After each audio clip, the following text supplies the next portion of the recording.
House Bakehouse, right? Oh, I love it. Um, right? I have to tell you, one of the things we got to start off with is this.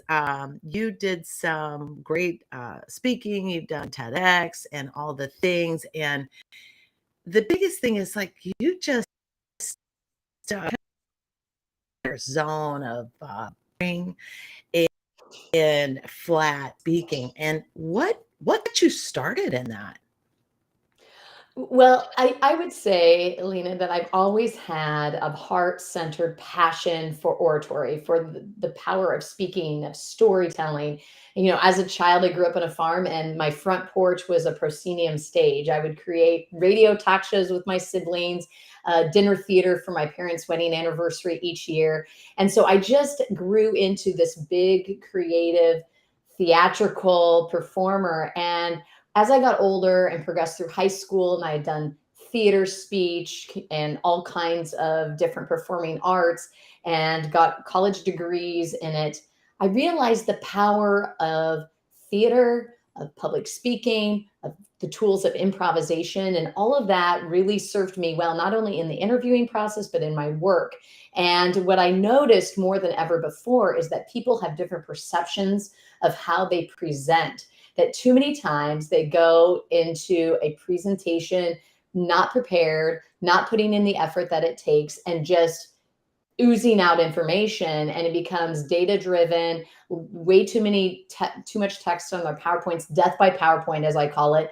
And we're bored, and it's the presentation becomes about them, not about the audience. So I realized very quickly, just like if a tree falls in a forest and no one is there to hear it, if you give a story or a presentation and nobody's choosing to listen to you, did it really happen?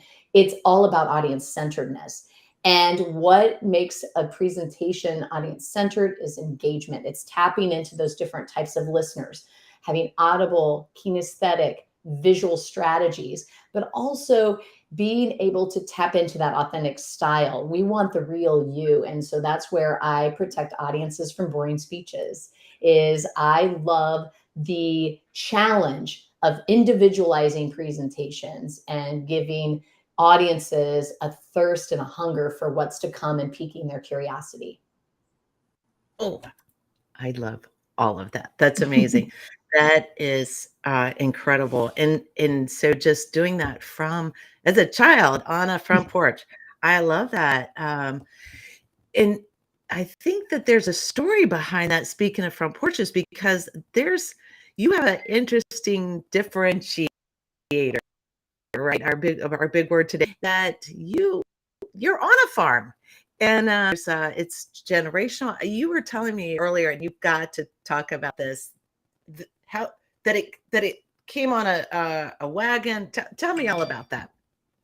Yeah, I'm super lucky. I mean, it's interesting. I grew up on a Southwest Iowa farm, and then I graduated high school, and I thought I'm never going to live on a farm. I'm never going to marry a farmer. And the beautiful humor of the universe, I find a farmer at salsa dance lessons, we get married, and I moved back to a farm after 10 years of living in cities and exploring the world. I still explore the world, but I feel very blessed to live on a farm that's over 150 years old.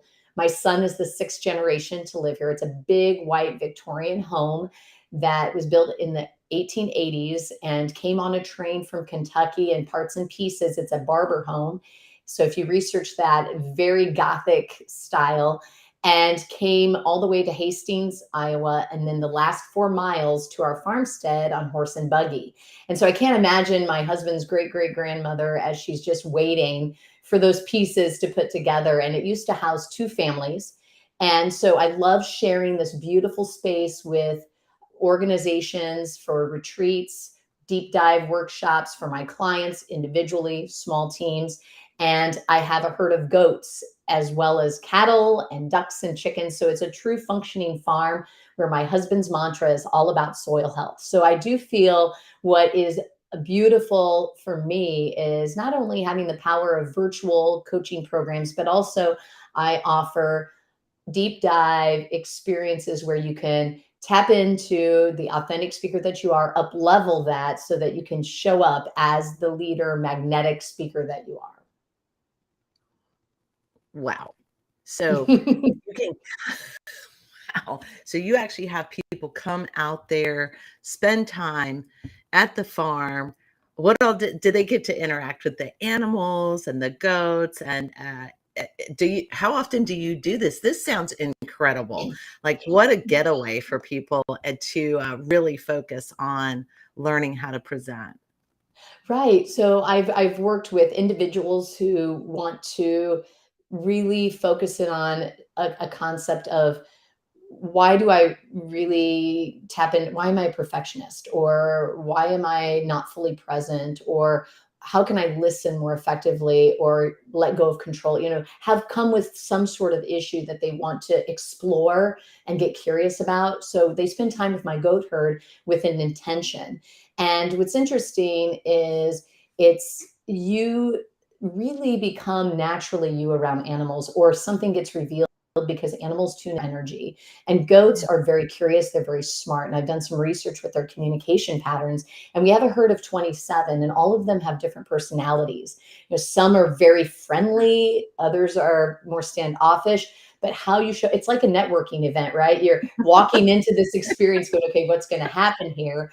And things get revealed. And so I've worked with small groups, individuals with my goat herd, as well as with retreats where a nonprofit says, hey, we want better communication strategy. And so we sit around the room, or we want to get better at telling our story. And I teach them the beats of a strong story. So whether it's spending time outside with the herd or time inside this beautiful creative space, what I find is that separating, getting out of the organization and into a natural space just reveals so much, and it helps them lean into the confident, magnetic energy and speaker that they are, and being able to communicate more effectively just by revealing things that maybe they hadn't thought about and getting in that different space. So I love sharing this space, whether with groups or individuals.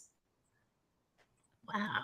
That's fantastic. I haven't booked my flight yet, but I'm on my way. Definitely. You're always welcome, Lena. I I would love love it. it. Oh, I love that. There's something else you do as part of that too, is holistic coaching, right? On the Yes, so I holistic just side. I just earned my holistic certification, and the reason Oh, why wow. I leaned into that, in addition to having a Kiersey temperament certification, is I believe as communicators, it starts from the inside out. And this holistic certification taps into identifying our conditioned self versus our authentic self, being able to understand what kinds of thought patterns are we using, and being aware of that, labeling it, and getting out of that and getting back into our authentic self. Because if we're full of fear rather than faith, that's going to come through with our energy, with our word choices, with how we are lacking a connection with our audience. It's also letting go of the judgments of others, of feeling the light, freeing, expansive energy rather than that heavy, victimized, only looking into barriers. And so I found that helping my clients identify those thought patterns, and because we first have to be aware, then our body responds because it's an energy flow, and then that affects and influences our messaging. And understanding the who that we are really impacts how we work, communicate, and lead. And so our core values really transfer into those ways we use words and tools to achieve our goals. And that's what Kiersey talks about. So I love using a holistic approach, very spiritual, where it's okay, what energy am I showing up? Who am I being in this moment in time? Because it's the beingness that we, as authentic humans that we are, that's what people want to see, feel, and connect with. Wow. That's beautiful. I love that. It is that working with the inside instead of just the presentations, just the I can feel it would make in the nerves, in the ability to really shine as your true self. So I mean that's I love about you. And we've talked about that before. Just so it's unique and it's I don't know, you just bring this like uh authenticity to it as well as other people. And I think that's really important because it makes a difference on what a practice is. It's not practice bump, bump, bump. It's literally a living practice. So I love that. Yeah, it's like And a I blueprint, had if to, you will, right? I see public yes, speaking and doing it well and effectively as like crafting a blueprint for building a house. You don't just show up to Lowe's and buy pieces and parts and slap together a home and build it beautifully. I mean, you could do that. Is it effective? Probably not. Is it efficient? Definitely not. And so I find that we have to have a blueprint. In fact, my signature coaching program is called the Magnetic Speaker Blueprint because all of us have that ability, whether you're introverted or extroverted, to be a magnetic speaker and tap into that vocal physical delivery that makes you who you are. And so it's structuring that, understanding. Once you understand the self that you are, then you can construct and analyze with authenticity and craft that content in a meaningful way to make your message matter. wow. So that does make complete sense, right? As a blueprint, so that you have a pattern to use. Yeah, yeah. You can build a house. It doesn't mean it's not gonna, I'm rain tumbling inside down. when there's a rain. Yeah, yeah. If you're not understanding how to truly craft it, and in crafting, okay, I had one, on your one of the things that you said, it's like, what is true or false here? And I'm not going to reveal it, and I know it's on your site. And be sure, before I forget, be sure to share all that with us, at the Yes. on the in the comments. But true or false? Thank you at the end of your speech. You gave us the Right. answer to that. You want the answer for that? Well, I think what I have found is a lot of presenters feel they feel compelled to say thank you at the end because they think that signifies I'm done. But really, the audience should be thanking you because your information should be helpful, insightful, and engaging. And why not end, for example, when I give a presentation on storytelling, I love ending with let the story do the work. Have a powerful advocacy statement that is a pow at the end, just like you hook your beginning. You want your audience to be engaged. You want them to choose to listen because every communication is persuasive. Your audience has two choices. They can choose to tune you out or they can choose to listen. And I always want to have my clients be able to get that audience to choose to listen and to continue to listen. So when you end a speech, it's a beautiful opportunity that I think too many speakers forget. They just go right into Q&A and they forget to sum up their points, maybe share a story, have some form of means to an idea that resonates or a call to action, and then end with a powerful last line. So thank you to me is not powerful. It's an easy out. It really should be the audience saying, hey, thank you for your time and this information.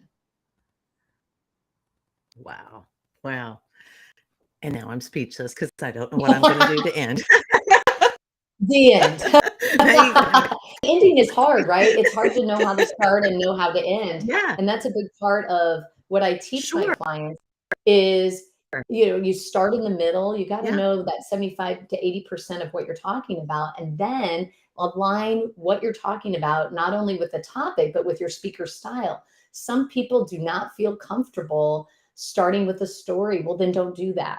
Do something that's authentic and true to you that gets you excited and jazzed. It's sort of like vocalists warm up their voices and bodies. Your opening line needs to be a thing that is really ready and excited, and you know how you're going to start, know how you're going to end, and know those main points, and then just let the heart pour out of your voice. I love that. I love that. Boy, was that helpful. I think that was big nuggets today. Big nuggets. Oh, thank So, you. all right. Yeah. And I got a quick question for you on your you have the do you have any openings left? Is that do you have Yes. anybody that can still sign up? I know it's coming up really soon. Yes, so I have two exciting events I would love to invite people to attend. My first is Thursday, August 25th. It's a storytelling webinar. And what I'm spending time talking about during that time is 3 core questions to ask yourself every time you construct a story, whether it's your business story or in a presentation, and discussing the beats to a story and story structure. And that's August 25th. It's a Thursday, 10 to noon Central Standard Time. Still have openings for that. Would love to have you check that out. It's a webinar, so you can be anywhere in the world and tap into that beautiful information. The in-person on-farm transforming, it's a transformative, I believe, workshop is coming up. It's a Friday, Saturday, September 16th and 17th, a 2-day deep dive where you come and you leave with a draft of a signature talk. So you're getting a 3-month coaching program in 2 days, because I understand people are busy. And a lot of times 3 months is just really tricky for them to commit to a once a week, with an assignment, chipping away, but other people that works for, but some people just simply does not. So why not come on a Friday, Saturday, spend time with me, my goats in a beautiful space, get a book, a workbook, and get a deep dive. I've spent 20 years in researching. I taught at a college, a university for 10 years. This is what I love. This is what I do. And I love sharing that information. So it's easy. You get templates for future talks, how to hook, what kinds of structure to use, strategies for story, and ways to end. Wow, that's a lot. That is a lot. That's fantastic. So I'll definitely put all that beautiful And information I in the chat. assume you come for weather. Yes.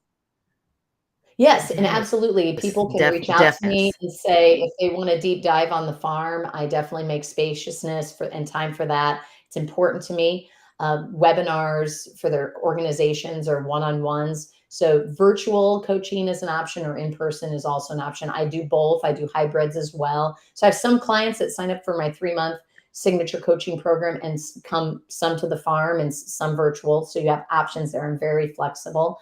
But definitely reach out, and I will put that information in the chat so that you can see my website, sign up for my newsletter with my heart-to-heart blogs, as well as you can take that fun quiz that's on my website, and as well as my YouTube channel, which is Magnetic Speaking with Tina B, with tips and tools for other strategies for communicating in these upcoming events. I love that. So here's the funny thing. I can say thank you to you for showing up, and I'm going to say that Yes, you can. I was very lucky to have got to speak. I got to listen to all the things that you share today and get to know you more, because I just think the things that you bring, the light and the energy and the way that you bring it, like, again, from inside, just that difference. It's so the polish is not just on the outside. It just brings everything out and get that clear communication. So I want to thank you for coming and being a part of this. And I can't wait to see, just the workshop, the web, all of that in here. And I'm going to give some shout outs. We're going to say some shout outs to all these people. Tina, Yolanda, she's awesome. CJ, Neil, good morning, everybody. Thanks for showing up. Some names show up. So, anyways, I wish you the very best week, and appreciate your time this morning. Can't wait to talk to you again. And so we'll end here, and I'll talk to you. Yes. Well, and I so appreciate being invited, Lena. Thank you so much. Have a good morning. Talk to you later. You too. Thank you.